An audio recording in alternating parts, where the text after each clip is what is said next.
Perjanjian Hudaibiyah.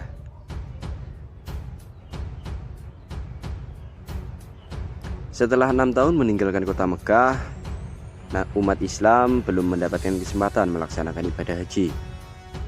Nabi Muhammad SAW menyadari keinginan para pengikutnya.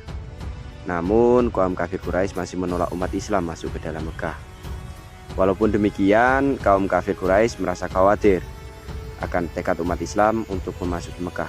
Akhirnya kedua pihak bersepakat untuk menyusun naskah perjanjian yang dikenal sebagai Perjanjian Hudaibiyah. Isi perjanjian tersebut adalah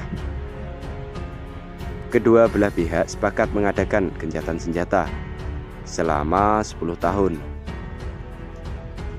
Setiap orang diberikan kebebasan bergabung dan mengadakan perjanjian dengan Muhammad atau dengan kaum kafir Quraisy. Setiap orang Quraisy yang menyeberang kepada Muhammad tanpa izin walinya harus dikembalikan. Sedangkan pengikut Muhammad bergabung dengan Quraisy tidak dikembalikan. Pada tahun ini Muhammad harus kembali ke Madinah. Pada tahun berikutnya mereka diizinkan menjalankan ibadah haji dengan syarat menetap selama 3 hari di Mekah tanpa membawa senjata.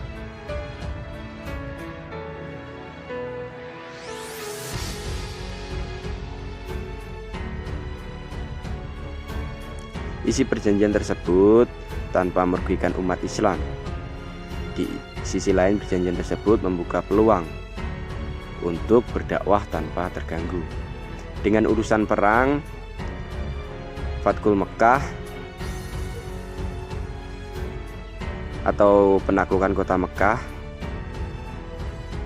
suku Bani Bakar dibantu oleh kaum kafir Quraisy menyerang dan membantai Bani Khuza'ah yang telah menyatakan bergabung dengan umat Islam di Madinah.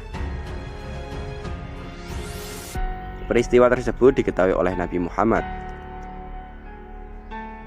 Dengan demikian, kaum kafir Quraisy telah melanggar perjanjian Hudaibiyah.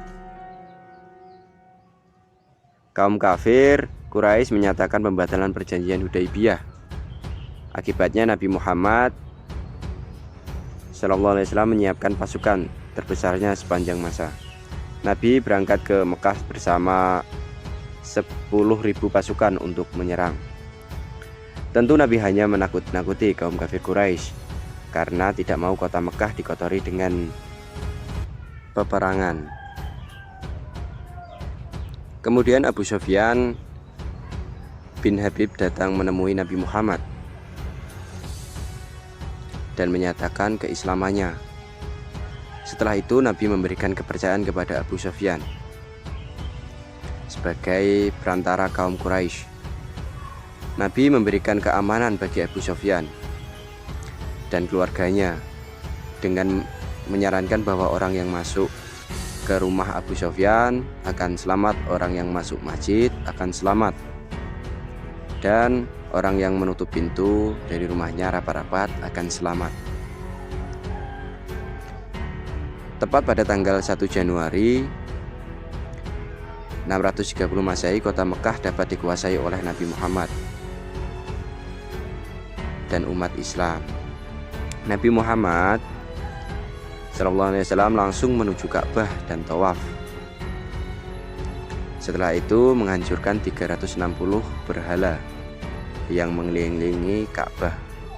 Sejak itu masyarakat Mekah berbondong-bondong masuk Islam.